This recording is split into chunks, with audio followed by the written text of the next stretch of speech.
Good morning students. कार्य शक्ति एवं ऊर्जा के चैप्टर में आज हम लोग अगला टॉपिक पढ़ेंगे। अभी तक हम लोगों ने प्रत्यास्थ संघट्ट तक पढ़ लिया था। अब आज शुरू करते हैं पूर्णतः अप्रत्यास्थ संघट्ट। तो आइए देखते हैं इसमें क्या है। तो यदि संघट्ट के पश्चात दोनों पिंड संयुक्त होकर एक हो जाएं तो संघट्ट पूर्णतः अप्रत्यास्थ कहलाता है। इस संघट्ट में संवेग संरक्षित रहता है लेकिन गतिज ऊर्जा संरक्षित नहीं होती है, तथापि कुल ऊर्जा संरक्षित होती है। तो इसमें गतिज ऊर्जा संरक्षित नहीं रह पाती है। अब आइए उसी तरह से जैसे पिछली बार किया गया था कि माना u1 एवं u2 वेग से गतिमान m1 एवं m2 द्रव्यमान के दो पिंड अप्रत्यास्थ टक्कर के बाद संयुक्त होकर v वेग से गति करते हैं तो संवेग संरक्षण के नियम से m1 u1 plus m2 u2 equal to m1 plus m2 into v, यानी दोनों जुड़ गए तो दोनों का द्रव्यमान जुड़ गया तो अंतिम संवेग में m1 प्लस m2 लेंगे संयुक्त द्रव्यमान और उनका वेग v लेंगे। समीकरण नंबर 1 हो गया। अब संघट्ट से पूर्व निकाय की गतिज ऊर्जा कितनी थी? तो केवल half m1 u1 square plus half m2 u2 square. संघट्ट के बाद निकाय की गतिज ऊर्जा कितनी होगी? दोनों जुड़ जाएंगे तो K2 बराबर half m1 plus m2 into v square. यह संघट्ट के बाद गतिज ऊर्जा है। यदि प्रारंभ में u2 बराबर 0 तो क्या होगा? K2 upon K1 m1 plus m2 v square upon m1 u1 square. यानी कि अगर u2 0 है तो दूसरा टर्म यहाँ पे देखिए, ये दूसरा टर्म 0 हो जाएगा। तो जब इसको हम भाग देंगे तो K2 अपॉन K1 क्या आएगा? m1 plus m2 v square upon m1 u1 square. यह समीकरण 1 में u2 बराबर 0 रखने पर हमको क्या मिलेगा? v बराबर m1 u1 upon m1 plus m2। यानी समीकरण नंबर 1 आइए देखें, यहाँ पे समीकरण नंबर 1 है, इसमें u2 जब 0 रखेंगे तो v क्या हो जाएगा? m1 upon m1 plus m2 into u1। यहाँ पे देखिए वही लिखा गया है। तो m1 upon m1 plus m2 into u1। अब इस v का मान समीकरण 2 में रख दीजिए, यानी जहाँ पे K2 अपॉन K1 निकाला गया है यहाँ पे, ठीक।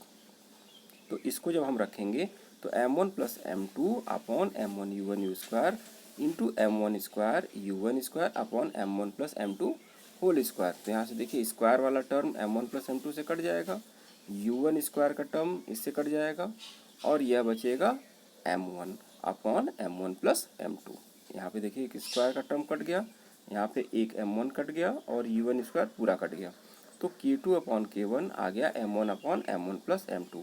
तो यहाँ पे अगर m1 का मान कुछ हो और m2 का मान हो तो आप देख सकते हैं कि ऊपर जो हर है या न्यूमरेटर है उसका मान इससे कम होगा, तो K2 अपॉन K1 का मान 1 से कम होगा, अर्थात K2 is less than K1। अर्थात संघट्ट की घटना में कहीं अन्य से ऊर्जा प्राप्त न हो तो सामान्यतः गतिज ऊर्जा क्षय होती है और जो किसी अन्य रूप यानी ऊष्मा, ध्वनि, प्रकाश आदि में परिवर्तित हो जाती है। व्यवहार में कोई भी संघट्ट न तो पूर्ण प्रत्यास्थ होती है और न तो पूर्ण अप्रत्यास्थ होती है, इन दोनों के बीच का होता है। अब कुछ प्रश्न हम करेंगे इसमें, तो आइए कुछ प्रश्न में। पहला प्रश्न है, किसी मोटर पंप की शक्ति 2 किलोवाट है। यह 10 मीटर ऊंची टंकी में प्रति मिनट कितना जल चढ़ा सकता है। या पहले का भी क्वेश्चन इस तरह का किए होंगे, जहाँ जी हम लेंगे 10 मीटर पर सेकंड स्क्वायर। तो माना मोटर द्वारा प्रति मिनट m की ग्राह यानी m अपॉन 60 kg पर सेकंड जल टंकी में चढ़ाया जाता है, तो प्रति सेकंड किया गया कार्य क्या होगा? मोटर की शक्ति के बराबर होगा, यानी work done in unit time equal to power of the motor. तो यहाँ पे प्रति सेकंड किया गया कार्य क्या हो जाएगा? m अपॉन 60 इंटू जी इंटू एच। तो यह हो गया, चूँकि प्रति मिनट निकाला गया था तो यह द्रव्यमान मान लिया कि m है, तो प्रति सेकंड के लिए हम 60 से डिवाइड करेंगे, तो m upon 60 into g h equal to 2 kilowatt. 2 kilowatt मतलब 2000 वाट। तो m हम यहाँ से देखिए तिरक गुणा करेंगे तो 2000 गुणे 60 अपॉन जी इंटू एच, तो 2000 गुणे 60 अपॉन 10 गुणे 10 हो गया, इससे आ जाएगा 1200 किग्रा आंसर। तो प्रति सेकंड इतना जल ऊपर चढ़ाता है। दूसरा क्या है, 3 किग्रा का एक पिंड एक स्थिर पिंड से प्रत्यास्थ टक्कर के बाद प्रारंभिक चाल की आधी चाल से उसी दिशा में गति करता है। तो दूसरे पिंड का द्रव्यमान ज्ञात कीजिए। यानी देखिए यहाँ पे यह u1 वेग से चल रहा है, दूसरा पिंड स्थिर है, तो m1 3 किग्रा है, m2 हमको निकालना है। अब टक्कर के बाद जो पहले पिंड का प्रारंभिक वेग है वह पहले वेग का आधा हो जाता है, यानी u1/2 हो जाता है, और यहाँ पे माना कि m2 v2 वेग से चलता है। तो समवेग संरक्षण के नियम से m1 u1 plus m2 u2 बराबर m1 v1 plus m2 v2। यहाँ मान रखेंगे m1 का, तो 3u1 हो गया, दूसरा u2 0 है, और 3u1/2 रखेंगे क्योंकि यह v1 का मान u1/2 हो गया, और प्लस m2 v2 हो गया। तो m2 v2 इक्वल टू हो जाएगा 3/2 u1। यहाँ पे 3/2 u1, यहाँ पे देखिए इसको सॉल्व कर लेंगे इस तरह से, तो ये 3/2 u1 के बराबर हो गया। यह समीकरण नंबर 1 हो गया। प्रत्यास्थ संघट्ट के लिए गतिज ऊर्जा संरक्षण से हाफ m1 u1 स्क्वायर बराबर होगा half m1 v1 square plus half m2 v2 square, क्योंकि दूसरे पिंड की प्रारंभिक ऊर्जा शून्य होगी क्योंकि u2 0 है। अब यहाँ से हाफ कॉमन लेके काट देंगे, तो m1 u1 square equal to m1 u1/2 v1 का मान रखने पर u1/2 square plus m2 v2 square. यहाँ पे हो जाएगा यह 3u1 स्क्वायर जो कि मान रखा गया equal to 3/4 u1 square plus m2 v2 square. तो m2 v2 स्क्वायर का मान हो जाएगा 9/4 u1 स्क्वायर। यह समीकरण नंबर 2। अब समीकरण नंबर 2 में समीकरण नंबर 1 से भाग देने पर तो m2 v2 स्क्वायर का मान है 9u1 स्क्वायर/4 और m2 v2 का मान है 3/2 u1। तो जब भाग देंगे तो m2 से m2 कट जाएगा और v2 एक कैंसिल होगा, बचेगा v2। तो इस v2 का मान आएगा 3/2 u1। अब इसी v2 का यह मान समीकरण 1 में रख दीजिए। तो समीकरण 1 में रखने पर m2 3/2 जो v2 की जगह पे हम रखेंगे 3/2 u1, तो m2 into 3/2 u1 equal to 3/2 u1। तो u1 और u1 कट गया, 3/2 कट गया, तो m2 इक्वल टू 1 किग्रा। यह हमको आंसर मिल जाएगा। तीसरा क्वेश्चन, 2 किग्रा द्रव्यमान का एक पिंड 40 सेंटीमीटर ऊंचाई से ऊर्ध्वाधर स्प्रिंग जिसका निचला सिरा पृथ्वी पर है पर गिराया जाता है। यदि स्प्रिंग का बल नियतांक 1960 न्यूटन प्रति मीटर हो तो ज्ञात कीजिए इस प्रक्रिया में स्प्रिंग कितना संपीड़ित हो जाएगी, यानी कि कितना दब जाएगी। तो जी इक्वल टू यहाँ पे 9.8 मीटर पर सेकंड स्क्वायर यहाँ पे लिया गया है। यह देखिए मान लिया h ऊंचाई से गिराया गया, तो जब यह h ऊंचाई से गिराया गया बॉल इस पर, तो यह क्या हुआ, माना कि x, यह स्प्रिंग x से दब गया, यानी x विस्थापन हो गया, ये नीचे की तरफ दब गया। तो यह कितना हुआ, यह निकालना है। तो माना m द्रव्यमान के पिंड के h ऊंचाई से स्प्रिंग पर गिरने पर स्प्रिंग में संपीड़न x हो तो पिंड की स्थितिज ऊर्जा में जितनी कमी होगी उतनी ही पिंड की स्थितिज ऊर्जा में जितनी कमी होगी स्प्रिंग की स्थितिज ऊर्जा में उतनी ही वृद्धि होगी। अब पिंड की स्थितिज ऊर्जा में कमी कितनी होगी, mgh प्लस x। तो इतना जहाँ टोटल ये डिस्टेंस है, ऊपर ये h है और ये x है, तो इतना इसकी स्थितिज ऊर्जा में कमी हो रही है mgh प्लस x। और स्प्रिंग की स्थितिज ऊर्जा में वृद्धि क्या होगी, हाफ kx स्क्वायर, जहाँ k स्प्रिंग का बल नियतांक है जो कि दिया हुआ है। अब मान रखेंगे तो 2 इंटू 9.8, h यहाँ पे देखिए 0.4 हो गया और प्लस x, और यह हो गया 1960/2, इस 2 का मान इंटू एक्स स्क्वायर। तो 0.4 plus x equal to 50x square. जब इसको हम सॉल्व करेंगे तो हमको यह मिलेगा 9.8 से यह 1960 कट जाएगा, तो इसको सॉल्व कर लेंगे और सॉल्व करके निकालेंगे तो यह 50x स्क्वायर होगा, या 50x square minus x minus 0.4 equal to 0। तो इससे हम x का मान निकालेंगे श्रीधराचार्य के सूत्र से, जो ax square plus bx plus c यानी द्विघात समीकरण में हम उपयोग करते हैं। यहाँ पे minus b plus minus under b square minus 4ac/2a का उपयोग करेंगे।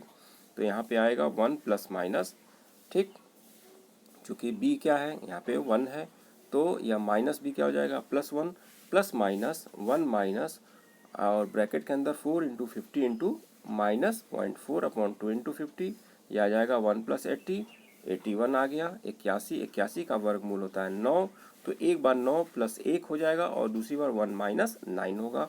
तो जब प्लस लेंगे यहाँ पे 1 + 9 यानी 1/10 आ जाएगा, क्योंकि 1 + 9 हो जाएगा 10/100, तो 10/100 हो गया 1/10। दूसरी बार में जब माइनस लेंगे तो -8/100 आ जाएगा, ऋणात्मक मान आएगा, जिसको हम लोग नहीं लेंगे। तो इस स्प्रिंग में संपीड़न आ जाएगा 1/10 मीटर या 10 सेंटीमीटर। चौथा क्वेश्चन, किसी गतिशील वस्तु के संवेग में 50% वृद्धि करने पर उसकी गतिज ऊर्जा कितने प्रतिशत बढ़ जाएगी। तो इसमें गतिज ऊर्जा और संवेग में जो संबंध है उसका उपयोग करेंगे। तो माना पिंड का प्रारंभिक संवेग एवं गतिज ऊर्जा P1 एवं K1 है, तो K1 = P1²/2m इसको निकाला गया था कि संवेग और गतिज ऊर्जा में क्या संबंध है। वहाँ से आप इसको देखेंगे सूत्र को। तो 50% वृद्धि करने पर नया संवेग क्या हो जाएगा, इस पहले वाले संवेग में 50% यानी P1/2 बढ़ जाएगा। 50% मतलब 50/100 गुणे P1, तो 50/100 हो जाएगा 1/2 P1। तो P1 में वृद्धि हो गई 50% की, अब ये हो गया 3/2 P1, यह नया संवेग हो गया। तो K2 कितना हो जाएगा, P2²/2m। P2 का मान हम यहाँ से रखेंगे 3/2 P1²/2m, यानी आया 9/4 P1²/2m, यह मान आया K2 का। अब गतिज ऊर्जा में कितना परिवर्तन होगा, ये K2 बराबर 9/4 K1 आ गया। गतिज ऊर्जा में प्रतिशत वृद्धि कितनी होगी, K2 - K1/K1 × 100। इस तरह से हम वृद्धि निकालते हैं कि दोनों का अंतर अपॉन प्रारंभिक। तो यहाँ पे देखिए K1 9/4 -1 K1 हो जाएगा। इस तरह से यहाँ पे K2 का मान रखेंगे जब, तो अपॉन K1, तो K1 से K1 कट गया, 9/4 -1 × 100, यह आ जाएगा 5/4 × 100, यह आ जाएगा 125%। तो 125% की इसमें वृद्धि होगी। अब आइए एक और क्वेश्चन है, एक पिंड 20 मीटर ऊंचाई से पृथ्वी पर गिरकर 3.5 मीटर उछलता है, तो भूमि से संघट्ट में पिंड की गतिज ऊर्जा में परसेंटेज क्षय क्या होगा। संघट्ट से ठीक पहले एवं ठीक बाद पिंड के वेगों का अनुपात क्या होगा। तो संघट्ट से ठीक पहले और ठीक बाद में पिंड के वेगों का अनुपात निकालना है और गतिज ऊर्जा में परसेंटेज क्षय निकालना है। तो आइए देखें, यदि संघट्ट के ठीक पूर्व पिंड का वेग v1 हो तो v² = u² + 2gh से हम v1² = 2gh निकालेंगे, और 2gh का मान यहाँ पे 20 है, तो ये हो जाएगा 40g, या मान लिया समीकरण नंबर 1 हो गया। अब यदि संघट्ट के ठीक बाद पिंड का वेग v2 है, तो जिससे पिंड 3.5 मीटर ऊंचाई तक जाता है, तो v² = u² - 2gh से अंतिम वेग ऊपर जाके 0 होगा, v2² हो जाएगा इसका प्रारंभिक वेग -2g × 3.5 लेंगे, तो v2² आ जाएगा 7g, यह समीकरण नंबर 2 होगा। अब यदि पिंड का द्रव्यमान m हो तो संघट्ट से पूर्व गतिज ऊर्जा K1 = ½ m1 v1², तो इसका मान रखेंगे तो 20 mg आएगा।